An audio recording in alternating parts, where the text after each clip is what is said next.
देखी है या फिर नहीं देखी है कोई बात नहीं, ज्यादा फर्क नहीं पड़ता। आज स्टार्ट कर रहे हैं इंग्लिश के क्या बेसिक्स, क्या स्टार्ट कर रहे हैं बेसिक्स, ठीक है। इन बेसिक्स को जानने से पहले आपसे थोड़े से ये पूछ लेता हूं मैं, क्या लिख दिया मैंने, ABCD, ठीक है। भाई इससे बेसिक तो कुछ है नहीं यार इंग्लिश में, ठीक है ना। तो बिल्कुल छोटी सी बात लिख दी मैंने, ABCD, है ना, जानते हो सारे के सारे, है ना। क्या होते हैं जी ABCD, जिससे पूछूंगा उन्हीं को बताना। अल्फाबेट्स होते हैं सर, ABCD अल्फाबेट्स होते हैं। क्या होते हैं, अल्फाबेट या अल्फाबेट्स, अल्फाबेट्स होते हैं जी। अब बताना जी ABCD क्या होते हैं, अल्फाबेट होते हैं।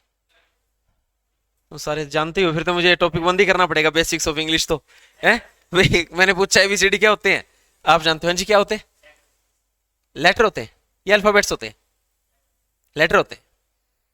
स्टूडेंट ABCD है ना, ये अल्फाबेट्स नहीं होते, इन्हें इंग्लिश में क्या कहा जाता है, लेटर्स। क्या कहा जाता है, लेटर्स, ठीक है।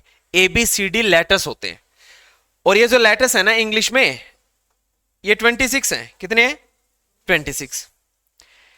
इन 26 लेटर्स से मिलकर के बनते हैं, जिससे पूछूंगा बस उसी को बताना है, क्या बनते हैं, अल्फाबेट्स। क्या लिखा मैंने आगे, अल्फाबेट्स, सही लिख दिया। 26 लेटर्स से मिलकर अल्फाबेट बनते हैं, सही लिख दिया जी, अल्फाबेट्स सही लिख दिया, सही है, सही है, सही लिखा है, सही लिखा है अल्फाबेट्स। अच्छा स्टूडेंट, ये अल्फाबेट्स नहीं होते, ये अल्फाबेट होते हैं। क्या होते हैं, अल्फाबेट। इन 26 लेटर्स के अंदर है ना 5 होते हैं वॉवेल्स। क्या होते हैं, जिनका नाम होता है AEIOU। और 21 जो बच जाते हैं वो क्या होते हैं, कॉन्सोनेंट। क्या होते हैं, कॉन्सोनेंट, ठीक है। इन 26 लेटर्स के ग्रुप को ही क्या कहा जाता है, अल्फाबेट बोलते बेटा, कभी अल्फाबेट्स नहीं बोलते। अगर तुमने इसके साथ एस लगा दिया ना, तो इसका मतलब लैंग्वेजेस बन जाएगा। क्या बन जाएगा, लैंग्वेज। अगर कहीं पे अल्फाबेट और अल्फाबेट्स में फर्क पूछे तो बेटा याद रखना, अल्फाबेट्स डिनोट्स लैंग्वेजेस। किनको डिनोट करता है, लैंग्वेजेस को। अल्फाबेट्स का मतलब तो भाषाएं होती है, और अकेला अल्फाबेट का मतलब होता है अ ग्रुप ऑफ 26 लेटर्स। क्या, a group of 26 letters is called alphabet, ठीक है। इतनी कहानी क्लियर, दोबारा फिर बता रहा हूं मैं। ABCD क्या होते हैं इंग्लिश में, लेटर। लेटर टोटल कितने हैं, 26, 26। इनमें से 5 कौन है, वोवेल है। 21 क्या बच गए, कॉन्सोनेंट। इन 26 लेटर्स के ग्रुप को क्या बोल दिया, अल्फाबेट। और अगर बेटा ऐसा लगा दिया तो क्या बन गए, लैंग्वेजेस। क्या बन गए, लैंग्वेजेस, ठीक है। अब आगे की कहानी सुनो। ये जो 26 लेटर्स है ना,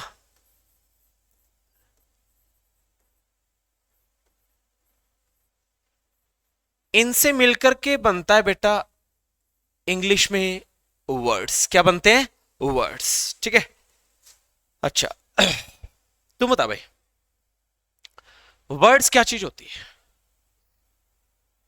जिससे पूछूंगा उसी को बताना है, पहले नहीं बोलना। सिंगल होते हैं, कुआरे, अच्छा सिंपल का अच्छा मैं सोचा जी लेटर सिंगल होते हैं, अच्छा वर्ड सिंगल होते हैं, अच्छा सिंपल होते हैं। मतलब सिंपल कैसे, प्लेन, सिंपल भी है, प्लेन भी है जी, प्लेन भी है। इंस्टाग्राम में देखा होगा आपने, है ना। तो सिंपल भी है ना, प्लेन भी है जी हमारी। बोला जी BA कौन से सब्जेक्ट से कर रहे हो, बोला जी इतना तो नहीं बता, नहीं बताओ कौन से सब्जेक्ट से कर रहे हो, बोला जी प्लेन। तो वही बात है जी, ये क्या होते हैं, प्लेन होते हैं वर्ड्स क्या होते हैं, प्लेन। 1 मिनट भाई, जिससे पूछूंगा उसी को बताना है ना, है? आप बताओ, आप बताओ भाई, जिसकी कोई सेंस हो। कैसे,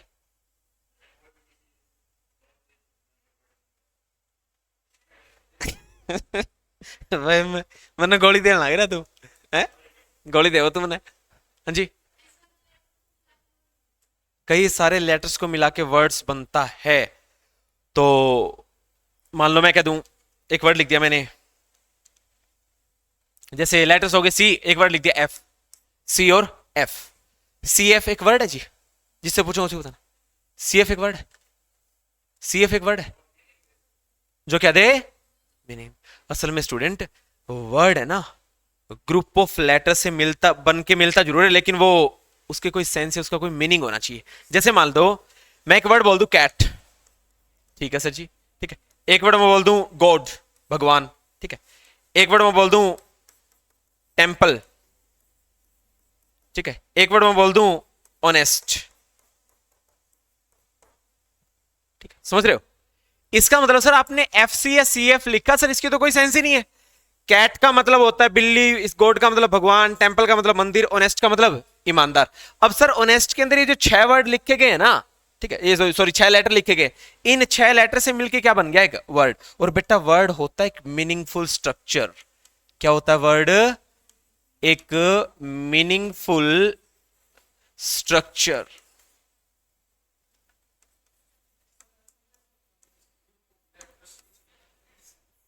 क्या जी?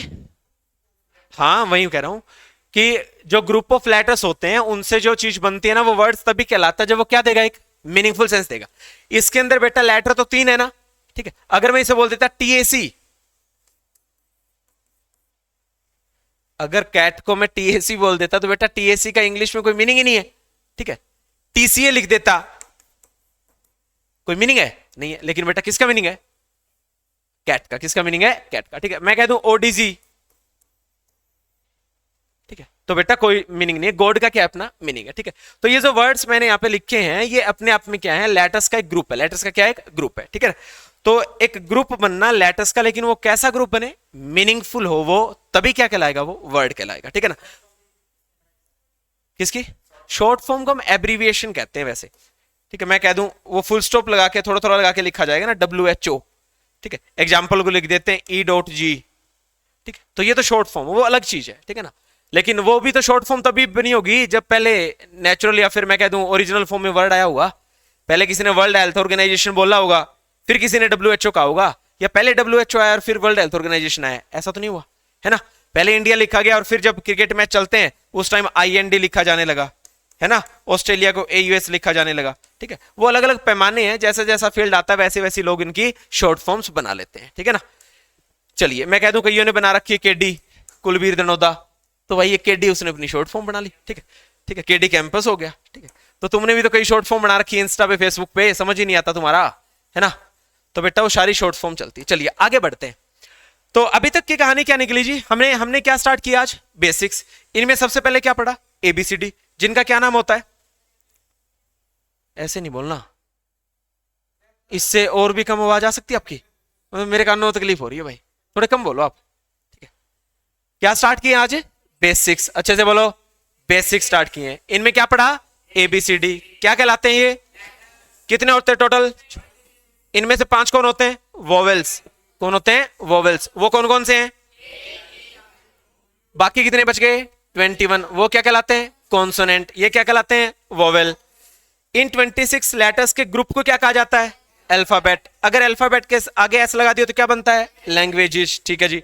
फिर हमने कहा जी ये जो 26 लेटर्स है इनका प्रयोग क्या बनाने में किया जाता है? वर्ड्स। इनसे मिलकर क्या बनते हैं? वर्ड्स। लेकिन वर्ड्स वहीं कहलाएगा जिसका क्या होगा? मीनिंगफुल स्ट्रक्चर होगा, या फिर जिसका कोई मीनिंग एग्जिस्ट करेगा। जैसे बोलना वर्ड क्या है? Cat, god, temple, honest. बेटा ये क्या है? वर्ड है। ये क्या है? वर्ड्स, ठीक है। अच्छा, फिर बेटा ABCD सीख लिया, लेटर सीख लिए, वर्ड सीख लिए। फिर बात आई बेटा इन वर्ड्स को किसी कैटेगरी में बांटने की। किस में बात आई? अब दुनिया में ना हजारों लाखों करोड़ों वर्ड्स हैं, उनको कैटेगरी में बांटने की बातें आई और वो कैटेगरी निकली बेटा 8। और उन्हीं 8 को कहा जाता है 8 parts of speech in English. जैसे आप इंग्लिश का दरवाजा खोलोगे ना, ठीक है, इंग्लिश का टेंट लग रहा हो ना कड़िया, और उस टेंट में एंट्री करनी हो तो पहले 8 कुर्सी लगी होती है। कितनी कुर्सी लगी होती है? 8। उन 8 बंदों से है ना राम राम नमस्ते, रिश्तेदारों से या फिर भाईचारे से जैसे भी हाथ उत मिला के आगे निकलना होता है। जैसे उनसे बिना बात के आगे जाओगे ना तो उन 8 को शक हो जाएगा कि इसका इन्विटेशन नहीं था इंग्लिश का, लेकिन बेवजह इंग्लिश के टेंट में आ गया ये। इसका मतलब पहले उन 8 से क्या करनी पड़ेगी? दोस्ती, जो 8 चेयर लगी है ना। तो इंग्लिश का टेंट लगाओ, खाना पीना करना हो तो पहले कितने बंदों को जानना जरूरी है? 8 बंदों को जानना जरूरी है, उनके साथ एक फोटो होगा बाहर, ठीक है, और फिर आप क्या जाओगे अंदर। तो जानते हैं जी उन 8 बंदों को क्या क्या है वो, ठीक है। अच्छा, मान लो मैं कुछ नाम लिख देता हूं पहले तो, जैसे अभी मैंने कहा ना वर्ड्स होते हैं, जैसे मान लो मैंने एक नाम लिख दिया राम, ठीक है, क्या ये वर्ड है? मीनिंगफुल है? मैंने राम लिख दिया, ठीक है, मैं लिख देता रोहित, मैं लिख देता सचिन, मैं लिख देता नरेंद्र, मैं लिख देता राहुल, ठीक है, वर्ड है क्या भाई? है तो वर्ड ही भाई। मैं अगर ऐसा लिख देता MAR फिर तो गड़बड़ हो जाती, फिर कहते थे जी मार जी हो तो किसी का नाम को नहीं होता जी, ठीक है। वैसे वो भी चाहे मार्स कोई ग्रह कोई उपग्रह है, ठीक है, लेकिन अभी के लिए मैंने क्या किया, एक जनरल सेंस में एक वर्ड लिख दिया बेटा राम, ठीक है, और वर्ड का मतलब ग्रुप, एक ग्रुप होना किसका? लेटर्स का, ठीक है, वो मैंने लिख दिया राम, ठीक है। एक और लिख दिया जी मैंने ही, क्या लिख दिया मैंने? ही मतलब दो वर्ड से, सॉरी, 2 लेटर से मिलकर बना H से और ही से, ही का मतलब होता है, ठीक है, मीनिंगफुल है। मैंने एक नाम लिख दिया जी गुड, क्या लिख दिया मैंने? गुड, मीनिंगफुल है? मीनिंगफुल मतलब होता है सर जी क्या? अच्छा, ठीक है। मैंने एक नाम लिख दिया जी गो, मैंने एक नाम लिख दिया वेरी, ठीक है, मैंने एक नाम लिख दिया एंड, मैंने एक नाम लिख दिया इन, ठीक है, मीनिंगफुल है, ठीक है, वर्ड है, मीनिंगफुल है, इन प्रेपोजिशन होती है, मे मतलब होता है, वेरी बहुत बार सुना होगा, ठीक है। अच्छा, मैं कोई ऐसे वर्ड तो नहीं लिख रहा जो आपने ना सुने हो, सारे आपने सुन रखे हैं। बोलना भाई, पहला वर्ड क्या है, दूसरा, तीसरा, फोर्थ, फिफ्थ, सेवंथ, एट्थ, नहीं सिक्स आ गया, सॉरी, कौन सा आ गया? सिक्स। अभी वैसे बोल ही रहे हो ना। पहला कौन सा नाम है बोलना भाई? Ram, he, good, go, very and in. ये मैंने कुछ वर्ड्स लिख दी, क्या लिख दिए? कुछ वर्ड्स। अब मैंने कहा कि वर्ड्स बहुत सारे हैं दुनिया में, लाखों करोड़ों हजारों वर्ड्स हैं, उनको बांटने के लिए इंग्लिश में बनी है बेटा कैटेगरी। क्या बनी है? कैटेगरी। और वो कैटेगरी होती नंबर में 8, 18 नंबर है ना, उन्हें कहा जाता है पार्ट्स ऑफ स्पीच। क्या कहा जाता है? पार्ट्स ऑफ स्पीच, ठीक है। अच्छा, मान लो ये राम, ही और जो गुड है ना, स्टूडेंट इस राम के सामने मैंने एक वर्ड लिखा नाउन। क्या लिखा? नाउन। ये सबसे पहला पार्ट्स ऑफ स्पीच आता है। क्या आता है? सबसे पहला पार्ट्स ऑफ स्पीच, जिसे इंग्लिश में कहते हैं नाउन। क्या कहते हैं? नाउन। अच्छा, नाउन की डेफिनेशन क्या होती है जी? आप बताना जी। Any place, thing, very good, और name of a person, place और थिंग, ठीक है। Name of a person, place और thing is called a noun, ठीक है। नाउन क्या होता है जी, बताना। एक लड़की ने बताया सर कोई भी नाम दुनिया में क्या हो सकता है? नाउन। क्या हो सकता है? नाउन हो सकता है। आप बताना जी। किसी भी चीज का नाम सर क्या होता है? नाउन होता है। लेकिन किसी भी चीज का नहीं, हमने तो छठी, सातवीं, आठवीं, नौवीं, 10वीं क्लास में इतना ही पढ़ा है, हिंदी में पढ़ा हुआ शायद, व्यक्ति, वस्तु और स्थान के नाम को संज्ञा कहा जाता है ना? व्यक्ति, वस्तु और स्थान के नाम को संज्ञा कहा जाता है, ठीक है। या फिर इंग्लिश में पढ़ा होगा the name of a person, place और थिंग, ठीक है। बताना चाहिए, आप बताओ कोई और कोई चीज नाउन के बारे में बताना चाहो। हाँ, मैं एक वर्ड बोल दूं, ऑनेस्टी। क्या बोल दूं मैं? ऑनेस्टी। हिंदी में क्या कहते हैं? ईमानदारी। क्या कहते हैं? ईमानदारी। डेफिनेशन क्या होती है वैसे नाउन की? Noun is the name of person, place और थिंग, ठीक है। ऑनेस्टी किसका नाम है? मतलब स्थान का नाम है। अभी मैंने क्या कहा? Noun is the name of person, place and thing is called noun, ठीक है। जिससे पूछूंगा ना उसी को बताना है। बताओ जी। नाउन तो है, फिर इन तीनों में भी तो आना चाहिए वो। अब ये लंबी चौड़ी परिभाषा कई सालों से वैसे लिख रखी है इंग्लिश में। भाई ईमानदारी कोई आदमी है? ईमानदारी कोई जगह है? मतलब पूरे दुनिया में कहीं कोई बंदा कहते भाई कहां गए हो, और कहते भाई साहब ईमानदारी गया हूं, ये पहुंच रहा हूं, बस ईमानदारी 5 किलोमीटर दूर बची है, ठीक है। अच्छा, कोई चीज, कोई बाजार में गया हो, ठीक है, राजगुरु मार्केट, क्या खरीद रहे हो? कुछ नहीं भाई साहब, ईमानदारी खरीद रहा था। ईमानदारी? हाँ, कितने किलो खरीद ली? 5 किलो खरीदी है। 10 किलो लेके जाने, 5 किलो नहीं मिली। तो अब मैं पूछ रहा हूं भाई, ईमानदारी को मैं पर्सन मानू, प्लेस मानू, थिंग मानू, तो किसमें आएगा? जिससे पूछूंगा उसी को बताना है ना भाई।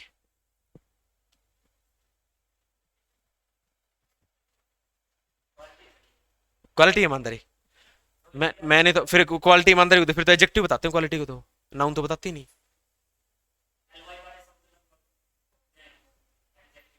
ऑनेस्टी के लास्ट में एल वाई आता ही नहीं, एल वाई नहीं आता ऑनेस्टी के लास्ट में, तो वो तो एडवर्ब होती है। गलत बोल गया तू। एल वाई वाले तो एडवर्ब होते हैं।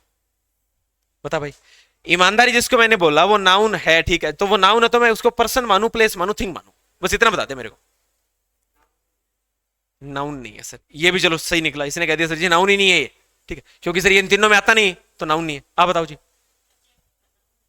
एडजेक्टिव है, एडजेक्टिव तो किसी की विशेषता बताता है, विशेषता बताने के लिए तो ये वर्ड चलते हैं, अमीर, गरीब, बेईमान, ईमानदार, काला, गोरा, पढ़ा लिखा, अनपढ़, स्वस्थ, बीमार, विवाहित, अविवाहित। ईमानदार होता फिर मैंने तो ऑनेस्टी पूछा, ऑनेस्ट थोड़ी ना पूछा। ऑनेस्ट कहता तो बता देते सर एडजेक्टिव होता है, मैं तो कहता हूं ऑनेस्टी। कई बच्चे कह रहे हैं सर नाउन, आप बताओ जी किसमें आता है, लेकिन वो डेफिनेशन में तो नहीं लिखा होता नाउन के डेफिनेशन में भाई, noun is a name of person, place, thing and abstract noun, ठीक है। भाई ये डेफिनेशन नहीं आती। स्टूडेंट, संज्ञा की एक परिभाषा होती है, संज्ञा होता है व्यक्ति, वस्तु, स्थान इत्यादि का बोध कराए। एक वर्ड हिंदी में आता है क्या, इत्यादि, एक्स्ट्रा। बेटा इत्यादि बहुत बड़ी चीज है, और पर्सन, प्लेस और थिंग को छोड़ के जो कुछ बच गया ना वो किस में चला गया, इत्यादि में चला गया। वो जिसको आप एब्स्ट्रैक्ट नाउन बोल रहे हो ना, वो किस में चला गया अब, इत्यादि में, ठीक है। एक चीज हो रहा है, everything in this world is a noun. हर एक चीज इस दुनिया में नाउन है। ऑनेस्टी भी किसी का नाम, मतलब कोई चीज होती होगी उसी को ईमानदारी का। हैप्पीनेस, खुशी कोई चीज होती होगी उसको ईमानदारी बोल दिया, ठीक है।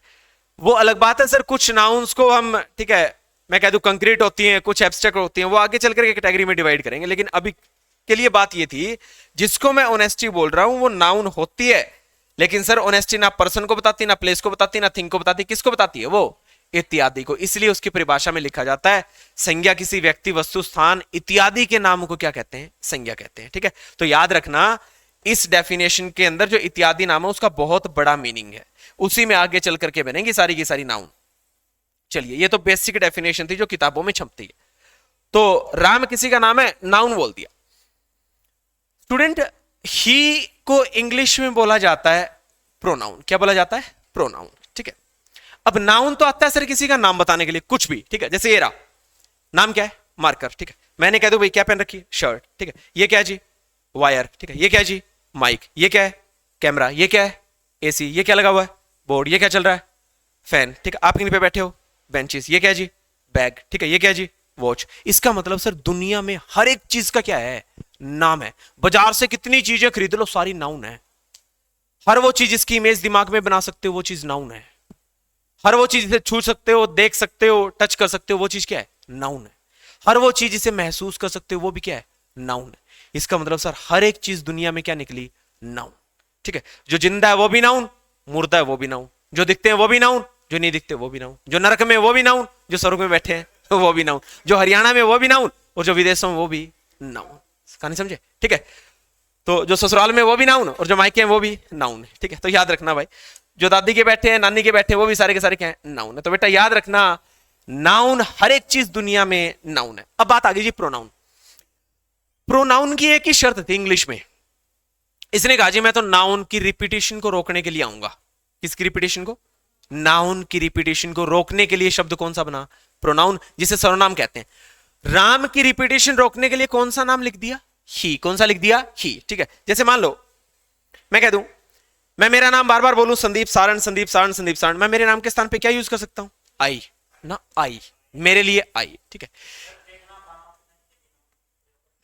वर्ब आती है बेटा, ये क्या आती है, वर्ब। देखना सी वर्ब में चला गया। इसलिए मैं क्या कह रहा हूं, इसलिए मैं क्या कह रहा हूं, बहुत सारे वर्ड्स है दुनिया में, इसने दो तीनों का नाम ले लिया, देखना, खाना, पीना, ठीक है। वो हम मैं आगे बताऊंगा यार, अभी वो बात नहीं है, ठीक है।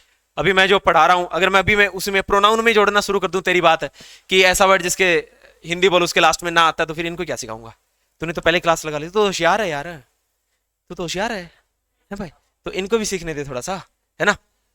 तो होल्ड योर हॉर्सेज है ना, थोड़ी सी होल्ड योर हॉर्सेज, मतलब हरियाणवी में बोले तो समाई कर ले, है ना। हाँ, गात डांट ले भाई, ठीक है। हाँ, तो ये भी सीखने के लिए आए, ठीक है। तूने तो 2-3 बैचेज लगा लिए ना भाई, 4-5 सरकारी नौकरी के पेपर पास कर दिए, ठीक है, ये तो बहुत होशियार बच्चा है, वो अलग बात इसने नौकरी की नहीं। अच्छा, मेरे लिए आई यूज कर लिया, किसी बंदे का नाम है, मैं बोल दूं राहुल गांधी राहुल गांधी राहुल गांधी, उसके लिए आई यूज करूं या ही? मैं कह दूं प्रियंका गांधी प्रियंका गांधी प्रियंका गांधी, ही यूज करूं या शी? शी, ठीक है।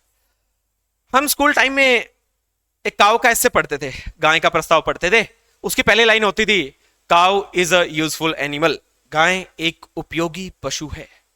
फिर आगे जितनी लाइनें लिखी जाती थी वो सारी इट से स्टार्ट होती थी, नहीं लिखते थे cow has 4 legs, cow has 1 tail, cow has 2 horns, ना हम लिखते थे it has 4 legs, it has 2 horns, it has 1 tail, ठीक है, इसकी एक पूंछ होती है, 4 टांगे होती है, कुछ भी 2 सींग होते हैं।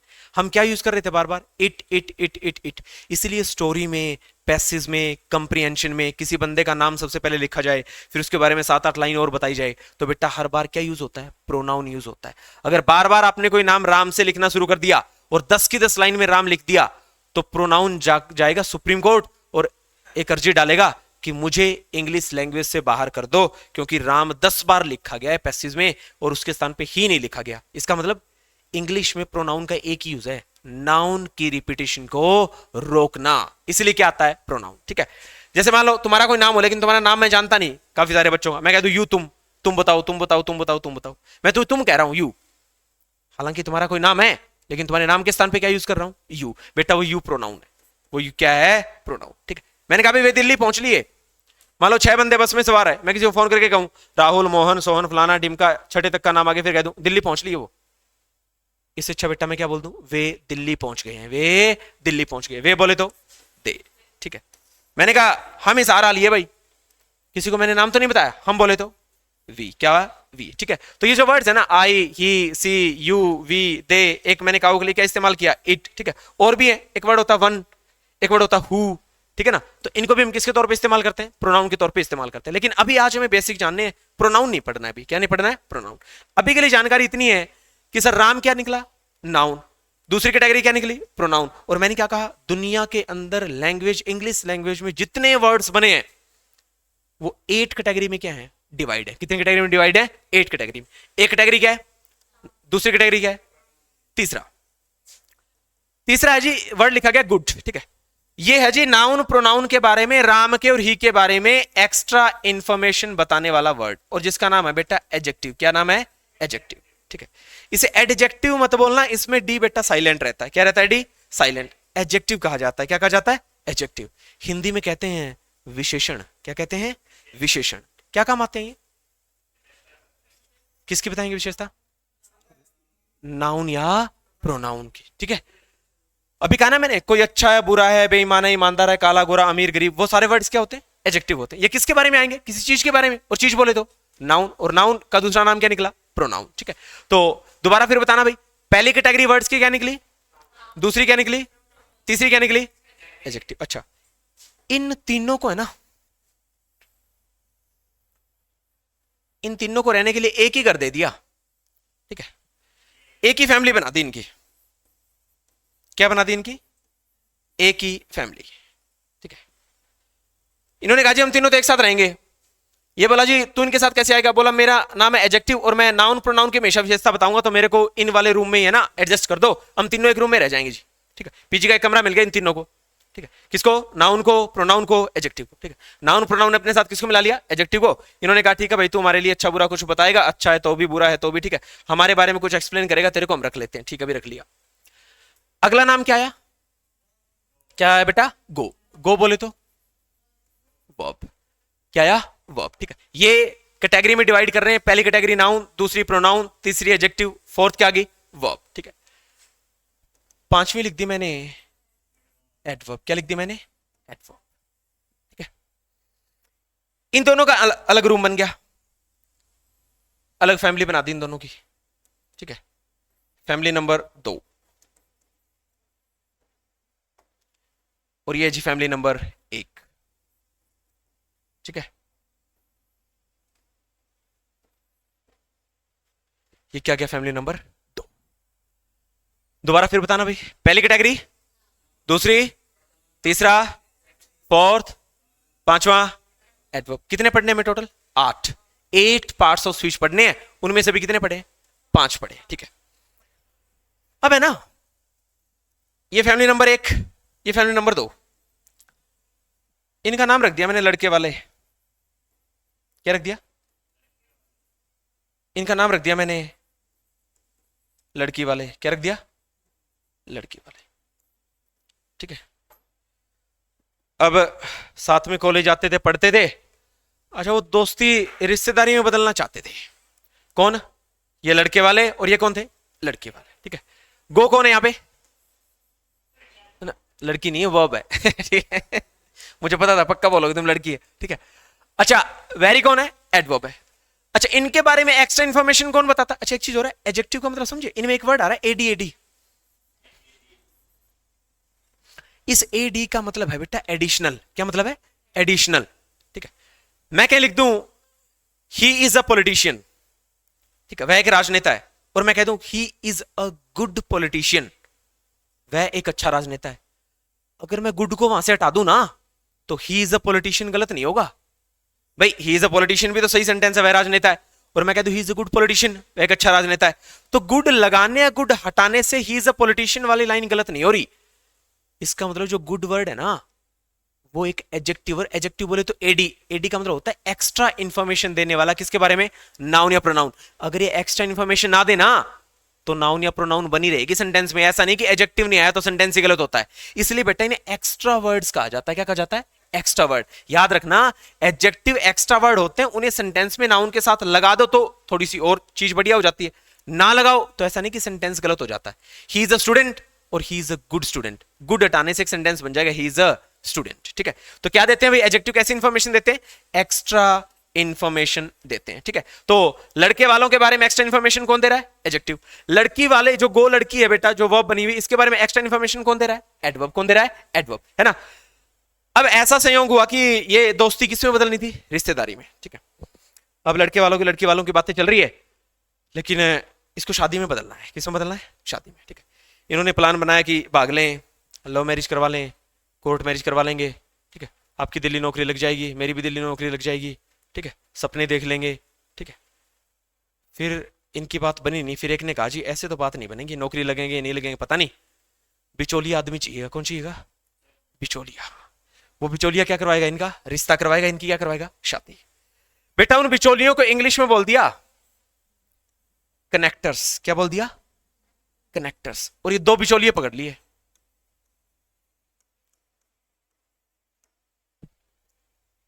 क्या बोलते हैं इनको? कनेक्टर्स। जो एंड कनेक्टर का काम करता है ना, इसको एक कैटेगरी मिली कंजंक्शन। टू जिसने कनेक्टर का काम किया, इसको एक कैटेगरी मिली, सॉरी इन, इसको एक कैटेगरी मिली प्रेपोजिशन। क्या मिली? प्रेपोजिशन। यहां से एक सीखने वाली बात कि इंग्लिश में सर ये जो एंड और इन लिखे हैं ना आपने, या आज के बाद कोई तुमसे पूछे कि इंग्लिश में कनेक्टर्स क्या होते हैं, तो आप बताना जोड़ने, जो 2 या 2 से ज्यादा चीजों को जोड़ते हैं, ठीक है। नाउन को जोड़ सकते हैं, प्रोनाउन को जोड़ सकते हैं, उन्हें क्या बोलते हैं? कनेक्टर्स बोल सकते हैं। इस कनेक्टर जोड़ने वाली चीजों में इंग्लिश में 2 ही चीजें हैं, या तो कनेक्टर्स कौन बनेंगे इंग्लिश में? कंजंक्शन। या कनेक्टर्स कौन बनेंगे? प्रेपोजिशन। बस ये 2 ही नाम ऐसे हैं जो क्या बन सकते हैं इंग्लिश में? कनेक्टर्स। या तो प्रेपोजिशन चीजों को रिलेट कर सकती है, जोड़ सकती है, या बेटा कंजंक्शन चीजों को रिलेट कर सकता है और क्या कर सकता है? जोड़ सकता है। आगे चल कर क्लासेस में थोड़ा और पढ़ेंगे कि प्रेपोजिशन रिलेटिंग वर्ड होते हैं और कंजंक्शन बेटा ज्वाइनिंग वर्ड होते हैं। क्या होते हैं? Joining word. ये रिलेट करते हैं चीजों को, ऊपर वाली चीजों को जोड़ते हैं। लेकिन अभी के लिए दोबारा फिर से कहानी सुन लो। सबसे पहले आज हमने आते स्टार्ट किया क्या बेटा? बेसिक्स। आते क्या सीखे पहले? Letters, ABCD. एबीसीडी को क्या बोला जाता है? लेटर्स। टोटल कितने होते हैं? अब है ना, अच्छे से बोल लो मेरे साथ। कुछ लिखना है तो लिख लो पहले। उस अगली स्लाइड पे आऊं क्या? पहले लिखना है तो लिख लो, वरना लिख के अपना बंद करो और फिर सामने देखो बोर्ड पे। क्या सीखने शुरू किया आज हमने? बेसिक्स में क्या है? एबीसीडी। एबीसीडी क्या होते हैं? टोटल कितने होते हैं? इनमें से 5 कौन होते हैं? वोवेल। क्या नाम होते हैं? 21 क्या बच गए? कॉन्सोनेंट। ठीक है सर। इन 26 लेटर्स का जो ग्रुप होता है वो क्या कहलाता है? अल्फाबेट। अगर अल्फाबेट के साथ एच लगा दोगे लैंग्वेजेस अल्फाबेट्स होते हैं, ठीक है। फिर सर ये जो 26 लेटर्स थे इनसे मिलकर के क्या बनता है? वर्ड। और वर्ड सर उसी को बोलेंगे जो क्या देगा अपने आप में? मीनिंगफुल स्ट्रक्चर देगा, या फिर जिसका अपना मीनिंग होगा। जैसे कौन सा वर्ड? कैट, गोड, टेम्पल, ऑनेस्ट, ये सारे के सारे क्या हैं? वर्ड्स हैं। क्या है? सारे के सारे वर्ड्स। इनका अपना मतलब है, इनका अपना मतलब है, मीनिंग है, इन्हें दुनिया जानती है। ठीक है जी। फिर मैंने क्या कहा कि हजारों लाखों करोड़ों वर्ड्स हैं इंग्लिश में, उनको हमने कैटेगराइज करना शुरू कर दिया और कितनी कैटेगरी में बांटा? 8 कैटेगरी में बांटा। सबसे पहली कैटेगरी, दूसरी कैटेगरी, दोबारा बोलो, सबसे पहली कैटेगरी, दूसरी, तीसरी, दोबारा फिर बोलो, पहली कैटेगरी, दूसरी, तीसरी। एडजेक्टिव कैसा वर्ड होता है? Extra word. किसकी एक्स्ट्रा इंफॉर्मेशन बताता है? नाउन या प्रोनाउन की। ठीक है। फिर फोर्थ पार्ट ऑफ स्पीच क्या निकला? वर्ब। पांचवा, अच्छा, वर्ब के बारे में एडिशनल इंफॉर्मेशन कौन बताएगा? एडवर्ब बताएगा। कौन बताएगा? एडवर्ब। ठीक है। एडवर्ब के नीचे भी मैं लिख देता हूं बेटा एक्स्ट्रा वर्ड। क्या लिख देता हूं? एक्स्ट्रा, क्योंकि सब में क्या जुड़ गया? एडी और एटी। ठीक है जी। फिर मैंने क्या कहा? इन तीनों को एक कैटेगरी में डाला। क्या नाम दे दिया? फैमिली नंबर एक। क्या बोल दिया? लड़के वाले। इन दोनों को एक कैटेगरी में डाल दिया। कौन सी फैमिली? Family number 2। क्या बोल दिया? लड़की वाले। अब मैंने कहा इन दोनों का रिलेशन, इन दोनों का रिश्ता, शादी ब्याह के लिए क्या चाहिए? बिचौलिए। बिचौलियों को क्या नाम दे दिया? कनेक्टर्स। और फिर मैंने तुम्हें ये कहा कि इंग्लिश ग्रामर में बिचौलिए या फिर कनेक्टर्स दो ही चीज होती हैं, एक कंजंक्शन और एक क्या? प्रेपोजिशन। और बेटा ऐसे समझने वाली बात, पहला, दूसरा, तीसरा, चौथा, पांचवा, छठा, सातवां। बेटा ये 6 पार्ट्स ऑफ स्पीच है। कौन सा? कंजंक्शन। 7th कौन सा है? प्रेपोजिशन। एक और बच गया। अच्छा, मान लो शादी भी होगी अब। ठीक है। अब जो बहू है, ठीक है, घर की, वो बहुत सुंदर आ जाए, पढ़ी लिखी आ जाए, एजुकेटेड आ जाए। ठीक है। तो मोहल्ले वाले उसकी तारीफ करेंगे और उसके लिए एक नाम बोलेंगे, वाव। क्या बोलेंगे? वाव। ठीक है। अब मान लो, अच्छा, अगर वो बुरी आ जाए तो एक नाम बोलेंगे, एलास। क्या बोलेंगे? एलास। अब वो जो बहू संदूक लेके आती है ना, ठीक है, वो जो, हाँ, संदूक लेके आई मतलब बहू घर पे, ठीक है, अपना जो भी मतलब अपनी, मैं कह दूं भाई देवरानी के लिए, जेठानी के लिए, अपने सासू माँ के लिए कोई सूट साट लेके आई वो। ठीक है। अच्छा, जब उसने संदूक खोला ना और सासू को बुलाया, इधर आओ सासू माँ, मैं क्या लेके आई हूं दिखाती हूँ।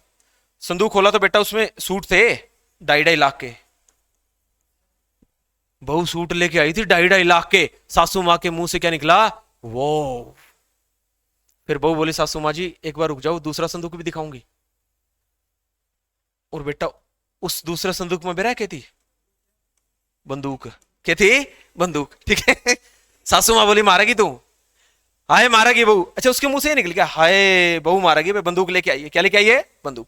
असल में ये जो सासू माँ के मुंह से निकला एलास, हाय बहू मारेगी, और एक सासू माँ के मुंह से निकला क्या? वो 2.5 लाख के सूट लेके आई है।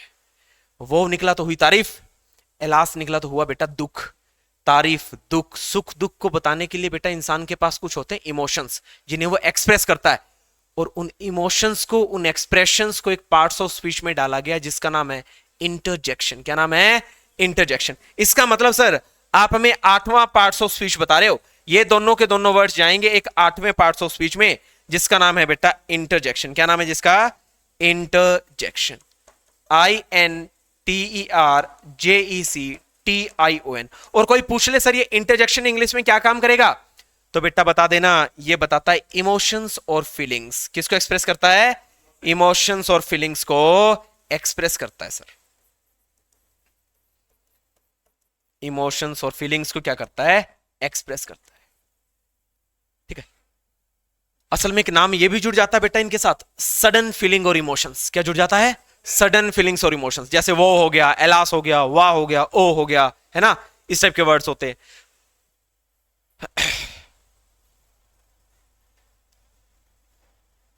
डन? क्लियर हो गया? चलिए दोबारा देखते हैं फिर। चलिए 8 के 8 पढ़ लिए। पहला बताना पार्ट्स ऑफ स्पीच, नाउन। दूसरा, तीसरा, fourth, fifth, sixth, seventh, eighth, interjection. दोबारा फिर बताइए। पहला, second, third, fourth, fifth, sixth, seventh, eighth. Noun क्या बताता है बेटा? नाम दुनिया में क्या बताता है? नाम, नेमिंग वर्ड्स। ठीक है। प्रोनाउन क्या काम करता है? नाउन की रिपीटिशन को रोकता है। सर जी एडजेक्टिव का काम क्या है इंग्लिश में? नाउन प्रोनाउन के बारे में कुछ एक्स्ट्रा बताना। वर्ब, अच्छा ये जो वर्ड बच गया ना वर्ब, ठीक है, इसका काम है बेटा ये एक्शन भी बता सकता है और क्या बता सकता है, स्टेट। अभी से आगे पढ़ेंगे, अभी के लिए इतनी जानकारी है कि verb fourth parts of speech होता है। पांचवा कौन सा हो गया, एडवर्ब। अच्छा एडवर्ब का काम क्या है इंग्लिश में, वर्ब के बारे में एक्स्ट्रा इंफॉर्मेशन देना। लेकिन याद रखिए एडवर्ब सिर्फ वर्ब के बारे में एक्स्ट्रा इंफॉर्मेशन नहीं देती। एडवर्ब है ना, ये जो इंग्लिश का परिवार और इसमें जितने वर्ड्स पड़े हैं ना, कई बार उन सब की क्या दे देती है, एक्स्ट्रा इंफॉर्मेशन।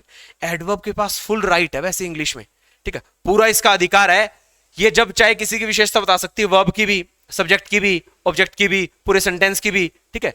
तो एडजेक्टिव की भी विशेषता कौन बता सकती है, एडवर्ब। तो याद रखना एडवर्ब तो है ना एक बड़ा कॉन्सेप्ट है, बड़ा चौधरी है, हर किसी की विशेषता बता देगा। लेकिन बेटा एडजेक्टिव सिर्फ किसकी विशेषता बताता है, नाउन प्रोनाउन की, याद रखना, ठीक है। फिर कनेक्टर्स कितने होते हैं इंग्लिश में, दो। एक कौन सा, एक कौन सा, प्रेपोजिशन कौन है, कंजंक्शन कौन हो गया, एट, एंड, सॉरी क्या हो गया, एंड। ये तो मैंने एक एक नाम लिखे हैं, वैसे प्रेपोजिशन बहुत सारी है, of, into, by, before, after, फलाना ढिमका कुछ भी, ठीक है। कंजंक्शन बहुत सारे हैं, बट, एंड, है ना, इस टाइप से काफी सारे कंजंक्शन है। अच्छा फिर लास्ट में क्या पढ़ा हमने, इंटरजेक्शन। ये किसको बताता है, इमोशंस, और किसको बताता है, फीलिंग्स को। एक नाम और रह गया जो पार्ट्स ऑफ स्पीच में नहीं आया, कौन सा, डेटरमिनर्स। थोड़ा सा और बताते, वैसे तो चलो बढ़िया बता दिया आपने, आप बताओ डेटरमिनर्स क्या होते हैं वैसे, जो आइडेंटिटी बताते हैं। अच्छा ये मैंने पढ़ा दिया आपको है। अच्छा डिटरमिनर्स बताते हैं जी, आइडेंटिटी बताते हैं, क्वांटिटी बताते हैं, पोजेशन बताते हैं, है ना, ये मैंने बताया था। असल में स्टूडेंट कभी कभार है ना बच्चे इस बात का जिक्र कर लेते हैं, सर जी आपने आर्टिकल तो नहीं लिखा। क्या नहीं लिखा आपने, आर्टिकल। आर्टिकल होते हैं बेटा ए एन द, है ना, सुना होगा नाम, ए एन और द, ठीक है।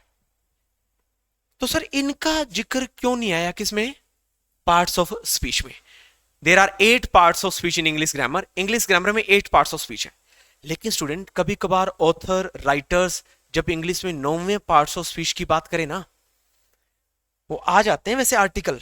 लेकिन कोई पूछ ले कि आर्टिकल आते किसमें है, इन आर्टिकल्स को पता है कौन ले गया, एडजेक्टिव ले गया। कौन ले गया, एडजेक्टिव। एडजेक्टिव ने कहा जी 9वां पार्ट्स ऑफ स्पीच ना बनाओ, इनको मेरे साथ ही भेज दो। बोला जी कैसे, बोला जब जब ए एन द यूज होंगे ना कहीं, ये हमेशा नाउन के लिए आएंगे। किसके लिए आएंगे, नाउन के लिए। बेटा इस बात को हमेशा याद रखना, आज बता रहा हूं छोटी सी क्लास के अंदर, कि ए एन द जो आर्टिकल होते हैं बेटा ये हमेशा किसको डिटरमाइन करते हैं, नाउन को। अगर किसी लाइन में ए एन द लिखा गया तो समझ जाना वो किसके लिए आया होगा, नाउन के लिए आया होगा। ए एन द ना तो वर्ब से पहले आना, ना बेटा वो मैं कह दूं कि आपका एडजेक्टिव से पहले आना, ठीक है। एडजेक्टिव से पहले आ सकता है, कहीं मैं कह दूं जैसे सी इज एन इंटेलिजेंट स्टूडेंट, आप कह दो सर इंटेलिजेंट से पहले एन आ तो गया, लेकिन असल में बेटा वो जो एन आया वो आया तो स्टूडेंट के लिए ही है। इंटेलिजेंट ने कौन सी साउंड दे दी, वोवेल साउंड दे दी, तो एन बन गया, ठीक है। वो आगे पढ़ेंगे, ठीक है, बहुत सारी बातें। लेकिन अभी के लिए चीज इतनी है कि ए एन द आर्टिकल होते हैं, और आर्टिकल हमेशा किसके साथ आता है बेटा, नाउन के साथ। बस वो नाउन को बताने के लिए आएगा। तो इसने कहा जी हम भी नाउन की विशेषता बताते हैं, ये भी नाउन को डिटरमाइन करता है, बताता है उनके बारे में। तो एक काम कर दो, आर्टिकल को हमारे घर में ही भेज दो। तो आर्टिकल चला गया किसके पास, एडजेक्टिव के पास। किसके पास चला गया, एडजेक्टिव के पास। फिर आर्टिकल ने जाके एडजेक्टिव से कहा कि भाई हम ए एन द 3 ही नहीं है, बहुत सारे और भी पढ़े हैं जो नाउन के बारे में आ सकते हैं, this, that, this, those, each, every, all, some, many, much, ठीक है, बहुत सारे नाम है। फिर बोला उनका क्या करें, बोला मैं तो आपके साथ आ जाऊंगा, लेकिन इससे अच्छा एक काम और कर लो, 9th पार्ट्स ऑफ स्पीच बना ही लो। कहीं आगे को फिर पंगे होंगे, तुम्हारा घर उजड़ेगा, हमारी बनेगी नहीं, तुम्हारे साथ फिर दूसरा कमरा और बनाना पड़ेगा। तो इससे अच्छा आज एक कमरा बना लेते हैं। अगर कभी किसी दिन बात चलेगी ना कि और दूसरे डेटरमिनर्स और दूसरे आर्टिकल किस पार्ट्स ऑफ स्पीच में आते हैं, तो हम एक नाम बोल देंगे फटाक से, और वो नाम आ जाएगा डेटरमिनर्स। क्या जाएगा, डेटरमिनर्स। स्टूडेंट अगर आप नेट पे चेक करोगे, गूगल पे चेक करोगे, कई बार तो बताएगा आपको 8 पार्ट्स ऑफ स्पीच होते हैं, कुछ उसी कॉलम में बता देंगे 9th पार्ट्स ऑफ स्पीच भी है। तो याद रखना जब 9th पार्ट्स ऑफ स्पीच की बात आएगी तो किसका जिक्र आएगा, डेटरमिनर्स का जिक्र आएगा। और बेटा डेटरमिनर्स में ही आते हैं ए एन द। कौन आते हैं, ए एन द, ठीक है। और डेटरमिनर्स और एडजेक्टिव, इसी का फर्क बताया था क्या मैंने पिछले 1-2 क्लास में, एक दिन बताया था, याद है क्या, ठीक है। तो मैंने क्लास करवा दी ना डेटरमिनर वर्सेस एडजेक्टिव की। क्या बताया था मैंने कहा बेटा एडजेक्टिव गुण अवगुण बताते हैं, नाउन से पहले आते हैं। डेटर्मिनर बेटा गुण अवगुण नहीं बता पाते, बस डेटरमाइन करते हैं, ठीक है। दिस दैट दिस दोस है ना, few some little a few the few ना, बहुत सारे वर्ड्स क्या होते हैं, डेटर्मिनर होते हैं, ठीक है। तो याद रखना कि है ये कैटेगरी एडजेक्टिव की, लेकिन बेटा ये गुण अवगुण बता देते हैं और ये चीजों को क्या कर देते हैं, डेटरमाइन कर देते हैं। इसका डिफरेंस मैं पहले तुम्हें पढ़ा चुका हूं, ठीक है। तो अब कुछ ऐसी बातें भी आएंगी जिसमें मैं ये कह सकता हूं पिछले 5-7 क्लास में कि ये छोटी सी कॉन्सेप्ट मैंने पढ़ा दिया, ये छोटा सा कॉन्सेप्ट मैंने यहां करवा दिया, ठीक है। अच्छा जी, अब आगे बढ़े।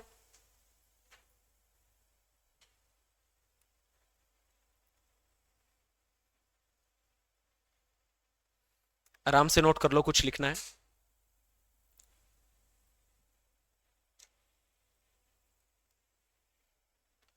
लेकिन डेटर्मिनर्स और एडजेक्टिव हमेशा आएंगे बेटा नाउन के लिए ही। किसके लिए आएंगे, नाउन के लिए। उनके बारे में कोई ना कोई इंफॉर्मेशन बताएंगे।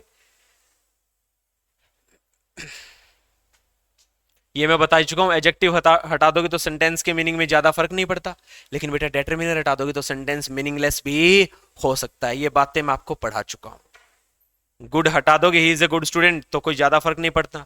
लेकिन मैं कह दूं दिस स्टूडेंट इज गुड और आपने दिस हटा दिया, तो सेंटेंस बन जाएगा सिर्फ स्टूडेंट इज गुड। अब कौन सा स्टूडेंट हमें नहीं पता, ठीक है। चलिए आगे बढ़ते हैं जी। ठीक है, ये सारी चीजें हमारी हो गई। हमने लेटर से बना लिया वर्ड्स, और वर्ड्स बन गया सर जी एक मीनिंगफुल स्ट्रक्चर जो लेटर से बनी वो वर्ड कहलाती है।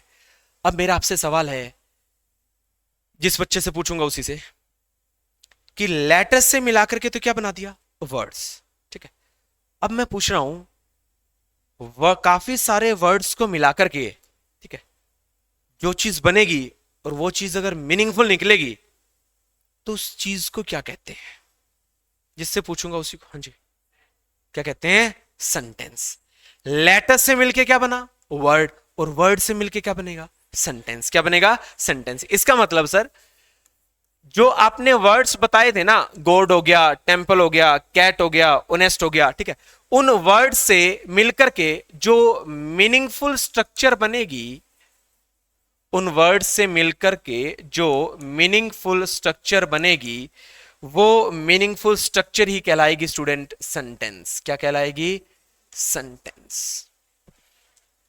धीरे धीरे हम आगे बढ़ते जा रहे हैं इस चीज में कि वर्ड से मिलकर के जो मीनिंगफुल स्ट्रक्चर बनेगी वो कहलाएगी सेंटेंस।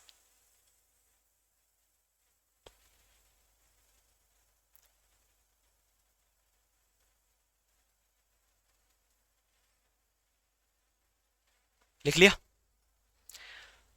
अब एक दो सेंटेंस लिखो।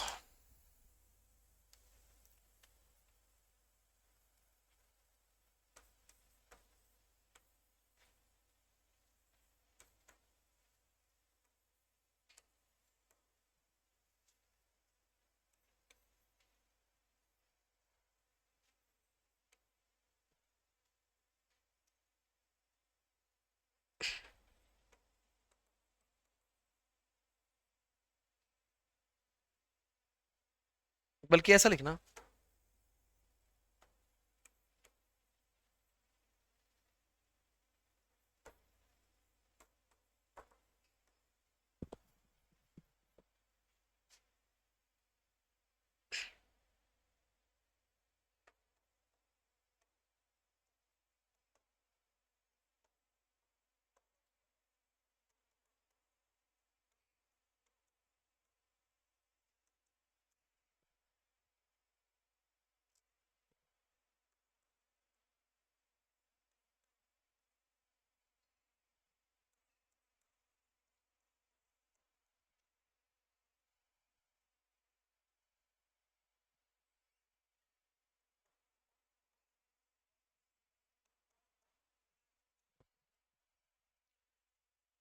पांच सेंटेंस लिखे मैंने, फर्स्ट, सेकंड, थर्ड, फोर्थ और फिफ्थ।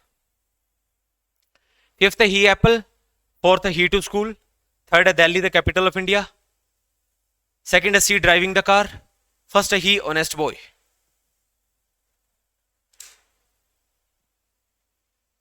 ही ऑनेस्ट बॉय।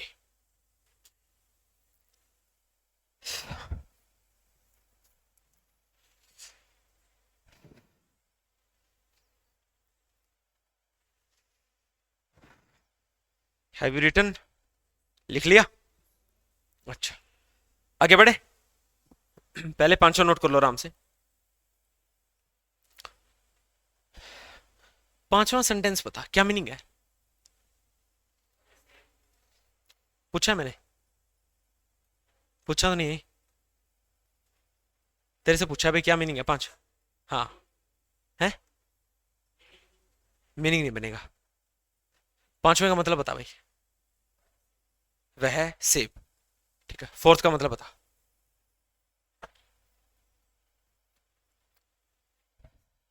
वह टू तक, स्कूल स्कूल, ही वह स्कूल तक, क्या बना?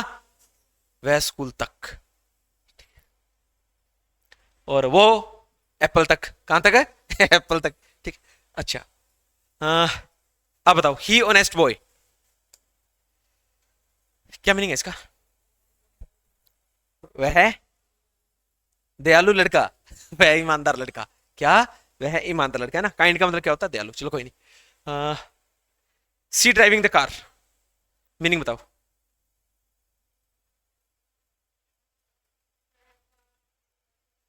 वह कार चलाती है। ड्राइविंग है तो सर जी कोई काम हो रहा। हाँ बात सही है कि सर एक्शन कॉन्टिन्यूस फॉर्म में है तो वर्ब की आईएनजी फॉर्म है तो आना चाहिए सर वह कार चला रही है। सेकंड सेंटेंस ये गलत है।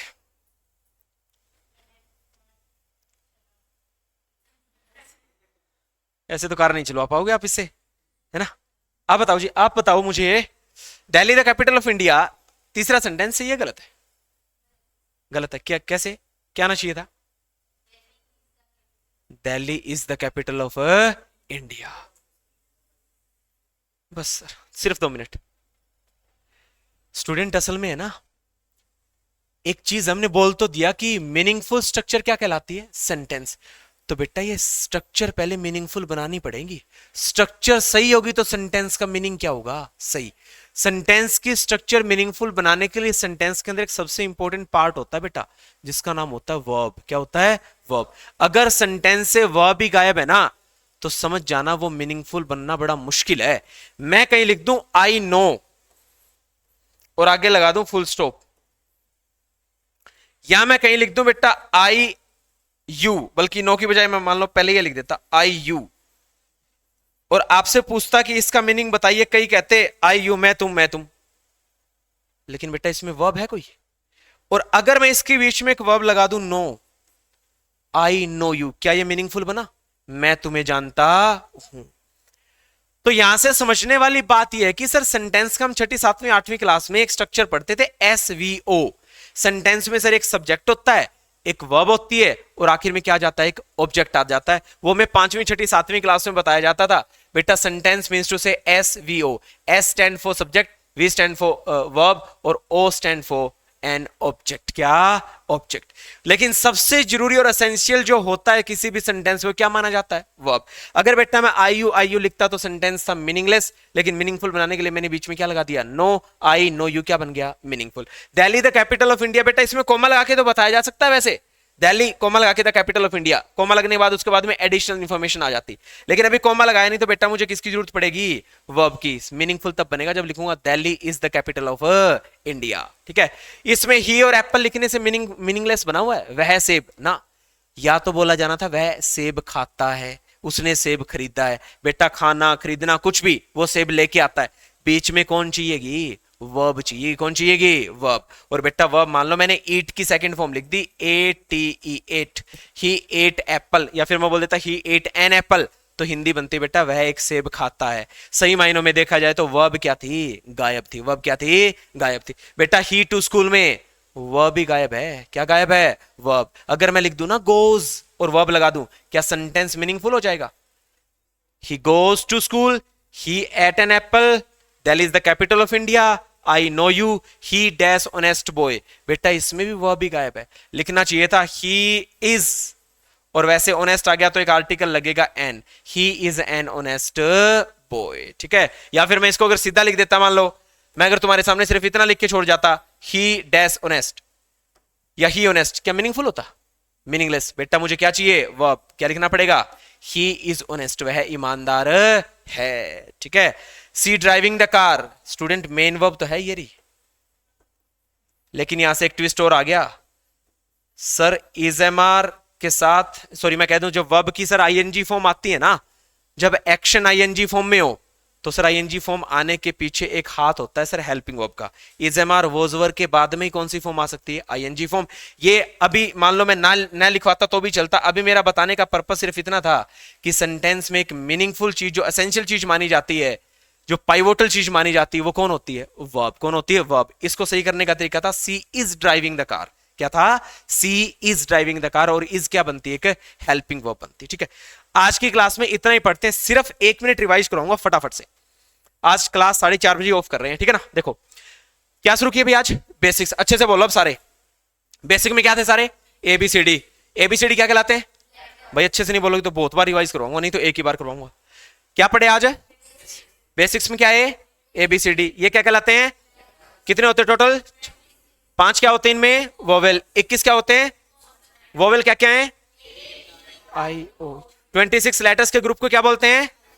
जब तक तुम नहीं बोलोगे ना, मैं बस मेरा दिल दुखा रहे हो तुम, मेरा दिल दुखा रहे हो तो इसका मैं सीख पाओगे तुम इंग्लिश? नहीं सीख पाओगे, पहले बता रहा हूं। ठीक है, दोबारा बोलो। एबीसीडी क्या है? लेटर्स। टोटल कितने हैं? मैं भी तो बोल रहा हूं यार। 26। 26 से मिलके क्या बनते हैं? अल्फाबेट। 26 में 5 क्या है? वोवेल। बोलना। और 21 क्या है? कॉन्सोनेंट है। ठीक है। अल्फाबेट के आगे एस लगा दिया तो क्या बनता है? लैंग्वेज। क्या बोला जाता है उन्हें? लैंग्वेजेस बोला जाता है। ठीक है सर। लेटर्स का 26 का जो ग्रुप मिलकर के क्या बनाते हैं? लेटर्स। वर्ड्स। वर्ड्स क्या कब बनेगा? जब मीनिंगफुल स्ट्रक्चर होगी। जैसे बोलना कुछ नाम, कैट, गोट, टेम्पल, ऑनेस्ट। ठीक है। फिर मैंने इन सारे वर्ड्स को जो इंग्लिश में लिखे जाते हैं उनको किस में डिवाइड कर लिया? 8 कैटेगरी में। पहली कैटेगरी, दूसरी, तीसरी। एडजेक्टिव कौन होता है? Extra word. किसके बारे में information? Noun, pronoun. Fourth part of speech, verb के बारे में एडिशन, एक्सटेंशन, एडवर्ब बताती है। फिर कौन सा पढ़ा? फिर कौन सा पढ़ा? कंजंक्शन, प्रेपोजिशन, इंग्लिश में कनेक्टर्स कहलाते हैं। फिर हमने 8th पार्ट ऑफ स्पीच कौन सा पढ़ा? इंटरजेक्शन किसको बताता है? इमोशंस को और फीलिंग्स को बताने का काम करता है। 9th पार्ट ऑफ स्पीच डेटरमिनर्स होता है। आर्टिकल किस में आते हैं? डेटरमिनर्स में आते हैं। ठीक है सर। फिर हमने कहा कि वर्ड से मिलकर क्या बनती है? मीनिंगफुल स्ट्रक्चर क्या कहलाती है? सेंटेंस कहलाती है। सेंटेंस में सबसे इंपॉर्टेंट एसेंशियल पार्ट क्या होता है? वर्ब होता है। अगर सेंटेंस में वर्ब नहीं है तो सेंटेंस क्या बेटा? मीनिंगलेस है। क्या है? मीनिंगलेस। आगे की कहानी पढ़ेंगे अगली क्लास में। ठीक है, अभी के लिए इतना ही। Thank you so much.